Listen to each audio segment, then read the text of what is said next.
নমস্কার বন্ধুরা, শিল্পী শুভ চ্যানেলে আপনাদের স্বাগত। আমি আবারও আজকে চলে এসেছি একটা রেসিপি ভিডিও নিয়ে। সেটা হচ্ছে লাউয়ের তরকারি। লাউ দিয়ে ডালের বড়ি দিয়ে হালকা পাতলা সুস্বাদু একটা রেসিপি বানিয়ে আপনাদেরকে দেখাবো। আর এই তরকারিটা যদি গরমে করা যায়, খেতেও খুব ভালো লাগে, শরীরের পক্ষেও খুব উপকারী। দেখুন, একটা লাউ আমি পুরোটা দিইনি, হাফ দিয়েছি। আর একটু ভারী ভারী করে, একটু চওড়া করে আমি কেটে নিয়েছি। এই যে দেখতে পাচ্ছেন, এভাবে আমি কেটে নিয়েছি লাউটা। অর্ধেক লাউ আমি সুন্দরভাবে ধুয়ে কেটে নিয়েছি। তারপর কড়াই তেল দিয়ে দিলাম। তেল দেওয়ার পরে ডালের বড়িগুলো আমি ভেজে নেব তেলটা গরম হলে। তেলটা গরম হলে আমি ডালের বড়িগুলো দিয়ে দেব। আর এখানে খুব কম ডালের বড়ি দেব, বেশি দেব না। বেশি ডালের বড়ি যদি আমি দিই এখানে, তাহলে যে তরকারির স্বাদটা হবে সেটা নষ্ট হয়ে যাবে। আর দেখুন, আমি একদম কম আঁচে এগুলো ভেজে নেব। আপনাদেরকে বলছি, আপনারা ওইভাবে বানিয়ে নেবেন, কিন্তু সত্যি খেতেও ভালো আর পেট ঠান্ডা থাকবে।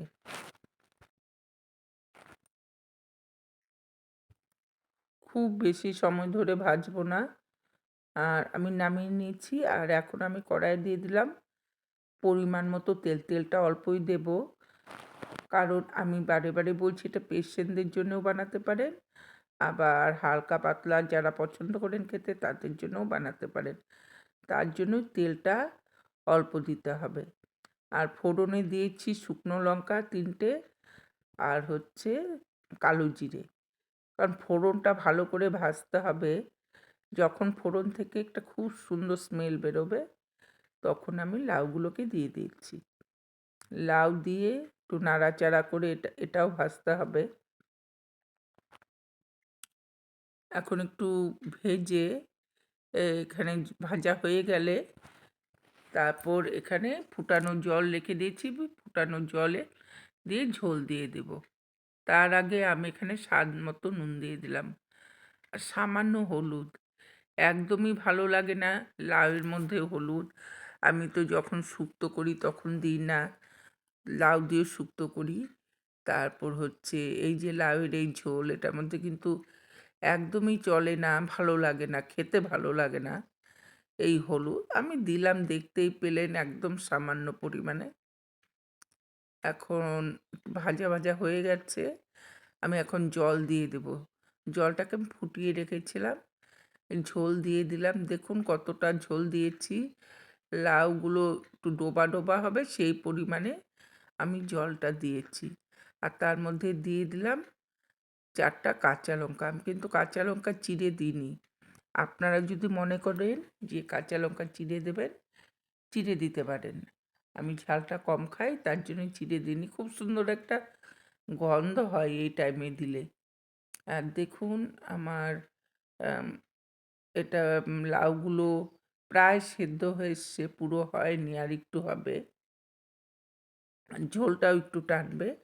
এখন আমি এর মধ্যে দিয়ে দেব ভেজে রাখা বড়িগুলো। ভেজে রাখা বড়ি থেকে আমি 2-3টা বড়ি ভেঙে নিয়েছি।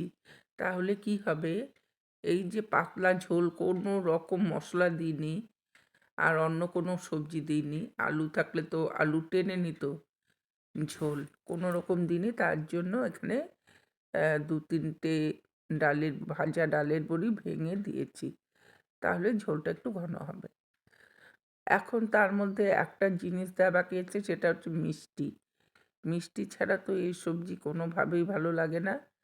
এখন আমি স্বাদ অনুসারে দিয়ে দিলাম মিষ্টি, চিনি দিয়ে দিলাম।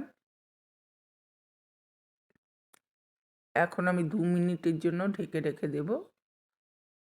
গ্যাসের আঁচটা একদমই কমিয়ে রাখবো।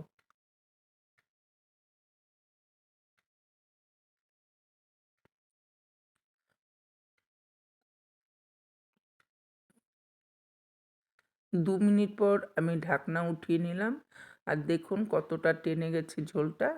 আর লাউগুলো পুরো সেদ্ধ হয়ে গেছে। এখন আমি এটা একটা পাত্রে নামিয়ে নেব। আপনাদের কাছে অনুরোধ করছি, ভিডিওটা কেমন হলো লাইক কমেন্ট করে কিন্তু আমাকে জানাবেন। আর আপনারাও কিন্তু গরমে এই একদম মশলা ছাড়া সবজি কিন্তু মাঝে মাঝে খাবেন। শরীর খুব ঠান্ডা থাকবে, আর কোনো রকম মশলা পড়বে না, স্বাস্থ্যও ভালো থাকবে, আর খেতেও সুস্বাদু। যদি ভিডিওটা রেসিপিটা ভালো লেগে থাকে অবশ্যই লাইক কমেন্ট করে আমাকে জানাবেন। আর যারা নতুন আমার এই রেসিপি ভিডিওটা দেখছেন তারা সাবস্ক্রাইব করে অল নোটিফিকেশানটা অন করে দেবেন। তাহলে আপনাদের সাথে দেখা হবে পরবর্তী অন্য কোনো ভিডিওতে। আপনারা ভালো থাকবেন, সুস্থ থাকবেন, সবার মঙ্গল হোক। আজকে এখানেই আমি শেষ করছি।